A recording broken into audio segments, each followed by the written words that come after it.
Good morning, my fellow yogic travelers. I am mighty glad to be alive today, and I hope that you are too.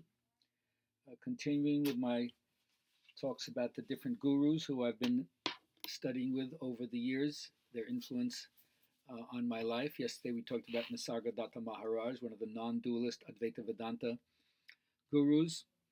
Um, he's an amazing idea to understand Satchitananda, being the awareness of being is bliss, and that for most of us, we're all involved in achieving something in time, something that supposedly doesn't exist now. And so he always says, like, all search for happiness is misery because it takes you further and further away from the fulfillment of being in the here and now and just relaxing into conscious being. I think this has to do with the fact that we have two hemispheres in the brain, and one that's in time and understands process, and the other one which is out of time and experiences that reality right now. It's not waiting for something else. So every time you're accumulating experience, it's just something that you end up memorizing. You look back on it, but the fulfillment is always in the present moment. So Swami Satchidananda is another one of my teachers, and I remember early on he used to give these lectures with Rabbi Gelberman at the New York Ethical Society. I even took my mom to see one, the Swami and the Rabbi. He was in the Shivananda lineage, as was Vishnu Devananda, and both his book and Vishnu Devananda's The Complete Illustrated Guide of Hatha Yoga. At the time, they were the cat's meow. But, once Mr. Iyengar's book came out, everybody saw like the alignment of these two guys was like, horrific. So they did a good job in their own way, but the Light on Yoga book really knocked it out of the park. Anyway, Satchidananda was all about service, being affectionate, being detached, being generous, living a life of compassion, having enormous goodwill to everybody without expectation of return. Um, the general beauty of the yoga tradition. But his main thing was teaching you how to relax. If you're going to brood over these things, there's so many things that the teacher has to encourage you to do so you can find out for yourself. Like they say, the guru can cook for you but can't eat for you. So at a certain point, you have to learn to relax. And since the aim of yoga is to know the truth, which is the deep self, you have to let go of the pettiness and turmoil. You could even say the pollution of the mind that's always at the surface level, where there's apparent separateness and division, but not in the depths.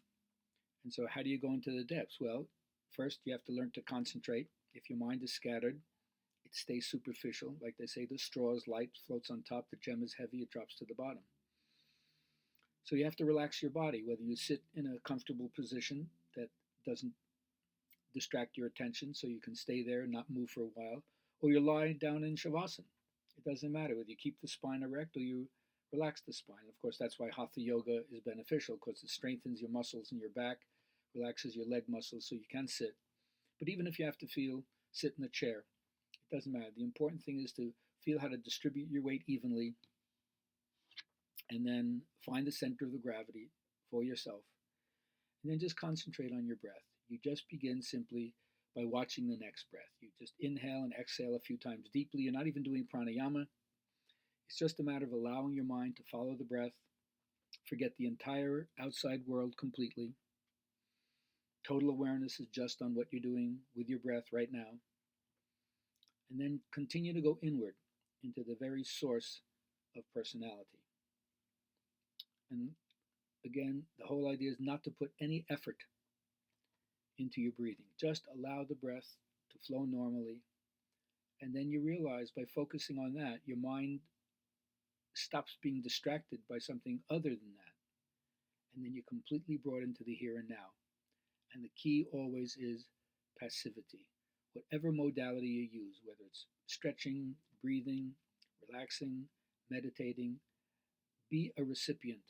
Allow the experience to come to you.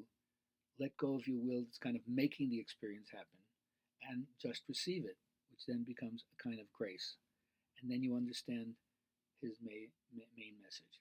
Also, I want to give him credit because you might remember, if you were there, as I was, he was the lead person to bless the Woodstock experience. And he said, America has now become a whole. I don't think he meant a whole, Hole, a whole, Whole, when he saw all these people, which is nothing new in India to have a couple of 100,000 people together in a spiritual gathering. So he was also the person that flipped that switch and got us all interested in Eastern philosophy at the time. Integral Yoga, look him up. He's a good man. He influenced me to get on the path and be sweet, especially to children.